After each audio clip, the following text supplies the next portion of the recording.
ಎಲ್ಲರಿಗೂ ನಮಸ್ಕಾರ. ನಾನು ಈಗ ಹೇಳಲು ಹೊರಟಿರುವುದು ಒಂದು ಕ್ರೈಮ್ ಸ್ಟೋರಿ ಬಗ್ಗೆ. ಅದು ಭಟ್ಕಳದ ಕರಾಳ ಕಥೆಗಳಲ್ಲಿ ಒಂದು. ಯಮುನಾ ನಾಯ್ಕ್ ಪ್ರಕರಣ, ಒಂದು ಅನುತ್ತರಿತ ಪ್ರಶ್ನೆಯ ದಾರಿ. ಭಟ್ಕಳ ತಾಲೂಕಿನ ಹಿರೇದೋಮಿ ಎಂಬುದು ಒಂದು ಪುಟ್ಟ ಹಳ್ಳಿ.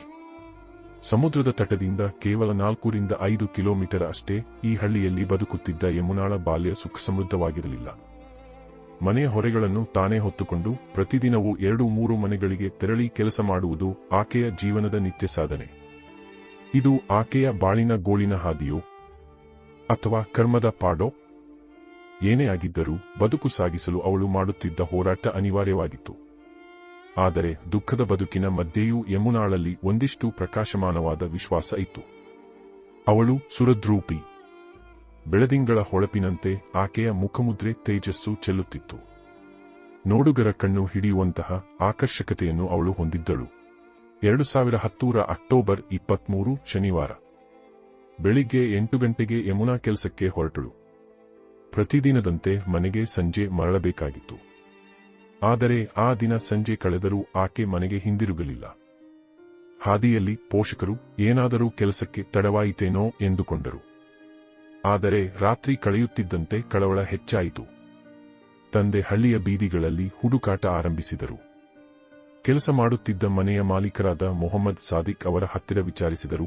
ಯಮುನಾಳ ಬಗ್ಗೆ ಮಾಹಿತಿ ಇಲ್ಲ ಎಂಬ ಉತ್ತರ ಮಾತ್ರ ಸಿಕ್ಕಿತು. ಹೆತ್ತವರ ಮನಸ್ಸು ಇನ್ನಷ್ಟು ಗಾಬರಿಗೊಂಡಿತು. ಗ್ರಾಮದ ಹಲವು ಕಡೆ ಹುಡುಕಾಟ ನಡೆಯಿತು. ಆದರೂ ಯಮುನಾಳ ಸುಳಿವು ಸಿಗಲಿಲ್ಲ. ಆ ರಾತ್ರಿ ಯಮುನಾಳ ಪೋಷಕರು ಮನಸ್ಸಿನಲ್ಲಿ ಒಂದು ನಿರ್ಧಾರ ಮಾಡಿದರು. ಇನ್ನೂ ಹುಡುಕೋಣ. ನಾಳೆಯೂ ಸಿಗದಿದ್ದರೆ ಪೊಲೀಸರಿಗೆ ದೂರು ಕೊಡೋಣ. ಅದೇ ನಿರ್ಧಾರ ಮರುದಿನದ ದಾರುಣ ಪತ್ತೆಗೆ ಮುನ್ನೋಟವಾಯಿತು.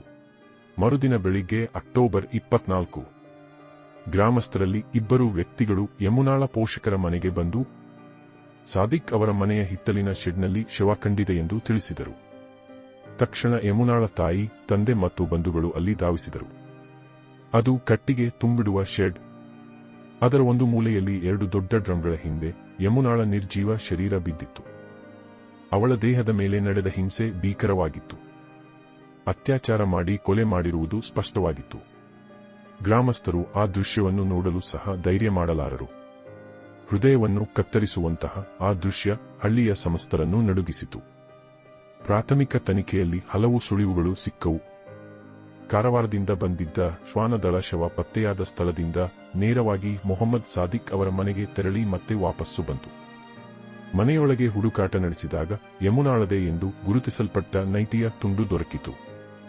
ಮನೆಯೊಳಗಿನ ಗುರುತುಗಳನ್ನು ಮರೆಮಾಚಲು ನೀರಿನಿಂದ ಸ್ವಚ್ಛಗೊಳಿಸಿರುವುದು ಕೂಡ ಕಂಡುಬಂದವು. ಇವುಗಳ ಆಧಾರದ ಮೇಲೆ ಇದು ಸಾದಿಕ್ ಅವರ ಮನೆಯವರೇ ನಡೆಸಿದ ಕೃತ್ಯ ಇರಬಹುದು ಎಂಬ ಅಭಿಪ್ರಾಯವನ್ನು ಹೆಚ್ಚುವರಿ ಡಿವೈಎಸ್ಪಿ ಶಂಕಿಸಿದರು. ಯಮುನಾಳ ಕುಟುಂಬದ ದೂರು ಆಧಾರವಾಗಿ ಒಟ್ಟು 9 ಮಂದಿಯನ್ನು ಶಂಕಿತರ ಪಟ್ಟಿಗೆ ಸೇರಿಸಲಾಯಿತು.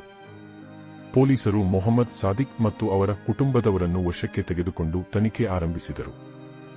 ಉಳಿದವರ ಮೇಲೂ ಕೇಸು ದಾಖಲಿಸಿ ತನಿಖೆ ಮುಂದುವರಿಸಲಾಯಿತು. ಡಿಎನ್ಎ ಮತ್ತು ವೈಜ್ಞಾನಿಕ ವರದಿಗಳು. ತನಿಖೆಯಲ್ಲಿ ಅತ್ಯಂತ ಪ್ರಮುಖವಾದ ಸುಳಿವುಗಳು ಸಿಕ್ಕಿದ್ದವು. ಯಮುನಾಳ ದೇಹದ ಭಾಗಗಳಲ್ಲಿ ಮರ್ಮಾಂಗ ಮತ್ತು 2 ತೊಡೆಗಳು ಬಳಿ ವೀರ್ಯ ಪತ್ತೆಯಾಯಿತು. ಆಕೆಯ ಕೈಯಲ್ಲಿ ಪುರುಷನ ಕೂದಲಿನ 2 ಎಳೆ ದೊರಕಿತು. ಈ ಎಲ್ಲವನ್ನು ಹೈದರಾಬಾದ್ಗೆ ಡಿಎನ್ಎ ಪರೀಕ್ಷೆಗೆ ಕಳುಹಿಸಲಾಯಿತು.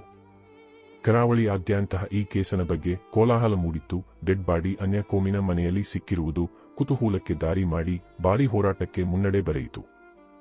ಕೆಲವರು ನ್ಯಾಯಾಲಯದಲ್ಲಿ ಸತ್ಯ ಹೊರಬರುವುದು ಸಮಯದ ಪ್ರಶ್ನೆಯೇ ಎಂದು ಭರವಸೆ ವ್ಯಕ್ತಪಡಿಸಿದರು.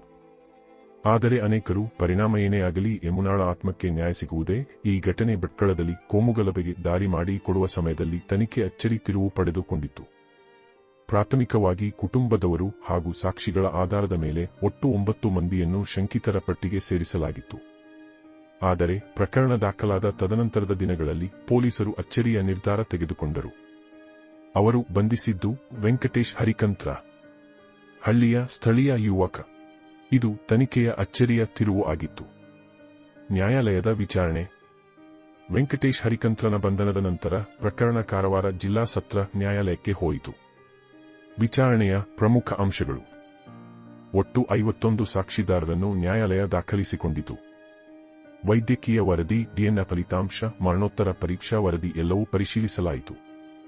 ತಜ್ಞರ ಅಭಿಪ್ರಾಯ, ಡಿಎನ್ಎ ವರದಿ ಹೈದರಾಬಾದ್. ಯಮುನಾಳ ದೇಹದಲ್ಲಿ ಪತ್ತೆಯಾದ ವೀರ್ಯ ವೆಂಕಟೇಶ್ನೊಂದಿಗೆ ಹೊಂದಿಕೆಯಾಗಲಿಲ್ಲ. ಕೈಯಲ್ಲಿ ಸಿಕ್ಕ ಕೂದಲು ಅವನದು ಅಲ್ಲ. ಮರಣೋತ್ತರ ಪರೀಕ್ಷೆ ಮಣಿಪಾಲ. ಯಮುನಾಳ ಉಗುರು ಬೆರಳಿನಿಂದ ಹಿಂದಕ್ಕೆ ಇರುವುದು, ಹೀಗಾಗಿ ಅವಳ ಉಗುರುಗಳಿಂದ ಗಾಯಗಳಾಗುವ ಸಾಧ್ಯತೆ ಕಡಿಮೆ.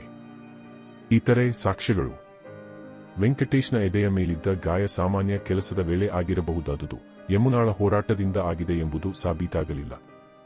ನ್ಯಾಯಾಲಯದ ನಿರ್ಣಯ. ನ್ಯಾಯಾಲಯಕ್ಕೆ ಸ್ಪಷ್ಟವಾಯಿತು, ವೆಂಕಟೇಶ್ ವಿರುದ್ಧ ನೇರ ಸಾಕ್ಷ್ಯವಿಲ್ಲ. ಲಭ್ಯವಿರುವ ವೈಜ್ಞಾನಿಕ ವರದಿಗಳು ಅವನ ನಿರಪರಾಧಿತ್ವವನ್ನು ತೋರಿಸುತ್ತವೆ. 2017ರಲ್ಲಿ 6 ವರ್ಷ 8 ತಿಂಗಳ ಬಳಿಕ ನ್ಯಾಯಾಲಯ ಅಂತಿಮ ತೀರ್ಪು ನೀಡಿತು. ವೆಂಕಟೇಶ್ ಹರಿಕಂತ್ರ ನಿರಪರಾಧಿ. ಅವನನ್ನು ಖುಲಾಸೆ ಮಾಡಿ ಬಿಡುಗಡೆ ಮಾಡಲಾಯಿತು. ಜೊತೆಗೆ ಪ್ರಕರಣವನ್ನು ಮರುತನಿಖೆಗೆ ಒಳಪಡಿಸುವಂತೆ ಸೂಚಿಸಲಾಯಿತು. ಆದರೆ ಪ್ರಶ್ನೆಗಳು ಉಳಿದವು. ಯಮುನಾಳ ದೇಹದಲ್ಲಿ ಪತ್ತೆಯಾದ ವೀರ್ಯ ಯಾರದು? ನಿಜವಾದ ಅಪರಾಧಿಗಳು ಯಾರು? ಕೊಲೆ ಮಾಡಿದವನು ಹಾಗೂ ಅತ್ಯಾಚಾರ ಮಾಡಿದವನು ಬೇರೆ ಬೇರೆ ವ್ಯಕ್ತಿಗಳೇ? ಸಮಾಜದ ಪ್ರತಿಕ್ರಿಯೆ. ಯಮುನಾಳ ಪ್ರಕರಣವು ಹಿರೇದೋಮಿ ಮಾತ್ರವಲ್ಲ, ಇಡೀ ಕರಾವಳಿ ಜಿಲ್ಲೆಯನ್ನು ಕದಿಲಿತು. ಸ್ಥಳೀಯರು ಪ್ರತಿಭಟನೆ ನಡೆಸಿದರು. ವಿದ್ಯಾರ್ಥಿಗಳಿಂದ ಹಿಡಿದು ಸಾಮಾನ್ಯ ಜನರವರೆಗೂ ಎಲ್ಲರೂ ಯಮುನಾಳಿಗಾಗಿ ಬೀದಿಗಿಳಿದರು. ಕೋಮು ತಳಹದಿ. ಪ್ರಕರಣ ಆರಂಭದಲ್ಲಿ ಆರೋಪಿತರ ಪಟ್ಟಿಯಲ್ಲಿ 9 ಮಂದಿ ಮತ್ತೊಂದು ಸಮುದಾಯದವರು ಇದ್ದರು. ಆದರೆ ಕೆಲವೇ ದಿನಗಳಲ್ಲಿ ಅವರನ್ನು ಬಿಟ್ಟು ಎಫ್ಐಆರ್ನಲ್ಲೇ ಹೆಸರು ಇಲ್ಲದ ಹಿಂದೂ ಯುವಕ ವೆಂಕಟೇಶ್ನನ್ನು ಬಂಧಿಸಲಾಯಿತು. ಇದರಿಂದಾಗಿ ಪ್ರಕರಣದ ತನಿಖೆ ಕೋಮು ಬಣ್ಣ ಪಡೆದುಕೊಂಡಿತು ಎಂಬ ಆರೋಪ ಗಟ್ಟಿಗೊಂಡಿತು. ಜನರು ಪ್ರಶ್ನಿಸಿದರು, ನಿಜವಾದ ಅಪರಾಧಿಗಳನ್ನು ಬಿಟ್ಟುಕೊಡಲಾಯಿತೆ? ಯಾರಾದರೂ ಪ್ರಭಾವಶಾಲಿಗಳ ಒತ್ತಡ ಇದೆಯೇ? ಇಂದಿಗೂ ಉಳಿದಿರುವ ಯಕ್ಷ ಪ್ರಶ್ನೆಗಳು. 2010ರ ಅಕ್ಟೋಬರ್ 23ರಂದು ಆ ಬೆಳಗ್ಗೆ ಕೆಲಸಕ್ಕೆ ಹೋದ ಯಮುನಾಳ ಕೊನೆಯ ಹೆಜ್ಜೆಗಳು ನಿಜವಾಗಿ ಎಲ್ಲಿ ತಿರುಗಿದವು? ಆಕೆಯ ಜೀವ ಕಸಿದುಕೊಂಡವರು ಯಾರು? ತನಿಖೆಯ ದಾರಿ ತಪ್ಪಿಸೋಣವೆಂಬ ಉದ್ದೇಶಿತ ಪ್ರಯತ್ನ ನಡೆದಿದೆಯೇ? ಸಮಾಜ, ಕಾನೂನು ಮತ್ತು ತನಿಖಾ ಸಂಸ್ಥೆಗಳು ಒಟ್ಟಾಗಿ ಆಕೆಗೆ ನ್ಯಾಯ ನೀಡುವಲ್ಲಿ ಎಲ್ಲಿ ಹಿನ್ನಡೆ ಕಂಡವು? ಅಂತಿಮ ನೋಟ. ಯಮುನಾಳ ಹೆಸರು ಇಂದಿಗೂ ಹಳ್ಳಿಯ ನೆನಪಿನಲ್ಲಿ, ಹಳ್ಳಿಯ ನೋವಿನಲ್ಲಿ ಜೀವಂತವಾಗಿದೆ. ಅವಳ ಕತೆ ಒಂದು ವ್ಯಕ್ತಿಯದು ಮಾತ್ರವಲ್ಲ, ಅದು ನ್ಯಾಯಕ್ಕಾಗಿ ಹೋರಾಟದ ಕತೆ. ಅದು ಸತ್ಯವನ್ನು ಮಸುಕಾಗಿಸಲು ಮಾಡಿದ ಪ್ರಯತ್ನಗಳ ವಿರುದ್ಧದ ಪ್ರಶ್ನೆ. ಮತ್ತು ಅದು ಅನುತ್ತರಿತ ಯಕ್ಷ ಪ್ರಶ್ನೆಗಳೆದುರಿನ ಸಮಾಜದ ಅಸಹಾಯಕತೆ.